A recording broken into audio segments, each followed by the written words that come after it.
తెలంగాణలో దేశ్ముఖ్ల పాలన నడుస్తుంది అన్నారు బీఆర్ఎస్ నేత ఆర్ఎస్ ప్రవీణ్ కుమార్. హైదరా పేరుతో పేదల ఇండ్లను సీఎం రేవంత్ రెడ్డి కూలగొడుతున్నారంటూ విమర్శించారు. హైదరాబాద్ తెలంగాణ భవన్లో జరిగిన చాకలి ఐలమ్మ జయంతి వేడుకలో బీఆర్ఎస్ నేతలతో కలిసి ఆర్ఎస్ ప్రవీణ్ కుమార్ పాల్గొన్నారు. చాకలి ఐలమ్మ విగ్రహానికి పూలమాలలు వేసి నివాళులర్పించారు. ఈ సందర్భంగా నాడు విసునూరి రామచంద్రారెడ్డి దౌర్జన్యానికి వ్యతిరేకంగా చాకలి ఐలమ్మ పోరాటం చేశారని గుర్తు చేశారు. నేడు తెలంగాణలో రేవంత్ రెడ్డి పాలన విసునూరి రామచంద్రారెడ్డి పాలనను గుర్తు చేస్తుందంటూ మండిపడ్డారు.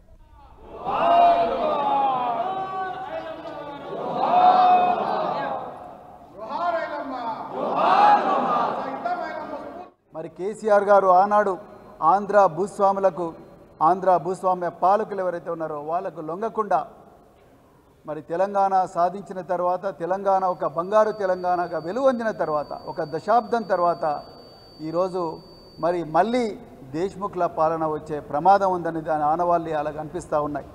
ఆనాడు చిట్యాల ఐలమ్మ గారిని ఏ విధంగా అయితే విసునూరు రామచంద్రారెడ్డి తన కౌలు భూమిని తాను సాగు చేసుకోకుండా ఏ విధంగా అయితే ఇబ్బంది పెట్టిండో, ఈరోజు కూడా రేవంత్ రెడ్డి గారు మరి హైడ్రా పేరు మీద పేద ప్రజలందరూ కూడా బతకడానికి వచ్చిన పేద ప్రజలందరి ఇళ్లను కూల్చేసి వాళ్ళ భవిష్యత్తును శిథిలం చేస్తూ ఉన్నాడు.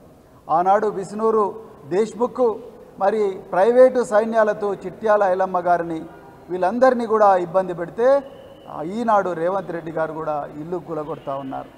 ఆనాడు చిట్యాల ఐలమ్మ గారికి సపోర్టుగా వచ్చిన ఆరుట్ల రామచంద్రారెడ్డి, అదేవిధంగా చకిలం యాదగిరిరావు, మరెందరో ప్రగతిశీల వాదులు ఎవరైతున్నారో వాళ్ళందరి మీద అక్రమంగా మరి అప్పుడు అమీన్ ఫక్రుద్దీన్తో కేసులు పెట్టిస్తే ఈరోజు రేవంత్ రెడ్డి గారు మరి ఖమ్మంలో వరద బాధితుల గురించి తన్నీరు హరీష్ రావు గారు, జగదీష్ రెడ్డి గారు, అదేవిధంగా మిగతా నాయకులు సబితా ఇంద్రారెడ్డి గారు వీళ్ళందరూ పోతే వాళ్ళ కారును ధ్వంసం చేసి వాళ్ళ మీదనే మరి కేసులు పెట్టించిన పరిస్థితి ఈరోజు మళ్ళీ కనిపిస్తూ ఉన్నది.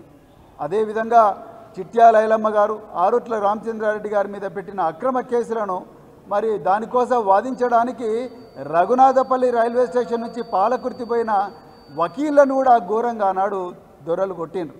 మరి ఈనాడు కూడా మరి తెలంగాణ ఉద్యమకారుడు, మరి తెలంగాణలో ఈరోజు ప్రజలకు 6 గ్యారంటీల గారడి ఏదైతుందో ఆ గారడిని మరి ప్రజలకు జరుగుతున్న నష్టాన్ని, దౌర్జన్యాలను ప్రశ్నిస్తున్న కొనతం దిలీప్ను కూడా రాత్రికి రాత్రే మరి ఇంటి నుంచి పట్టుకొని పోయి దాదాపు 7-8 గంటలు మరి పోలీస్ స్టేషన్లో నిర్బంధించారు.